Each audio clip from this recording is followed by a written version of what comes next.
Hello, welcome to our PhoneLynk how-to video on sharing a number. This particular demo is going to show us how to share our telephone number that we have purchased through PhoneLynk with a third party, so a colleague or an employee, etc. Alright, so we'll need two different accounts. The first account will be a primary account, whoever purchased the number. Secondary account is the one that the person will be sharing with. Now notice on the secondary account, whenever they sign in at the very first, they are not going to have any numbers and it's going to want to jump them right into the screen immediately. Since they're going to be shared with, we're just going to ignore that. We'll jump back out of there. We can go here, we can see there's no activity and no phone numbers to choose from. We're going to go to settings and we're going to go to phone numbers and we're going to select the phone number we want to share. If we look down here, we'll see virtual receptionist, collaboration. Okay, in this case, we're going to set up a multi-ring. So what we do is we just type in the email address. Now, if we look on this account over here, we'll see that this person is newguy3@mail.com.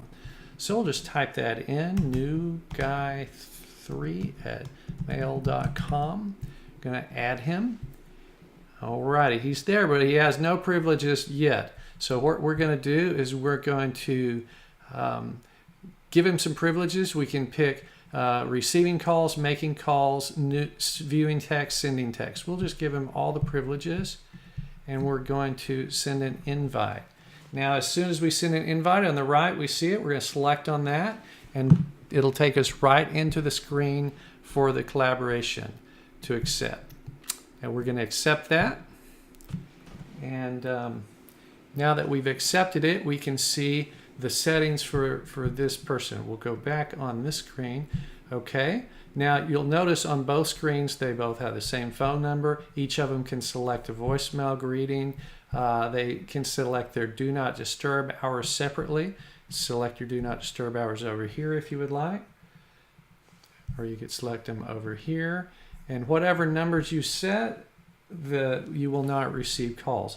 Now let's say that just the primary caller here wants to get calls, and this second person, for some reason, they don't want to get calls, they're out of town or something. Then what they do is they click on the online or on the phone button, or if they don't want to get text, they can click here as well. And same thing for the primary person. So we can set it where only the secondary person will get phone calls. All right, I think that about wraps it up. If you have any questions at all, send us an email at support@phonelynk.io. That's support@phonelynk.io, PHONELYNK.io. Thank you very much. Bye-bye.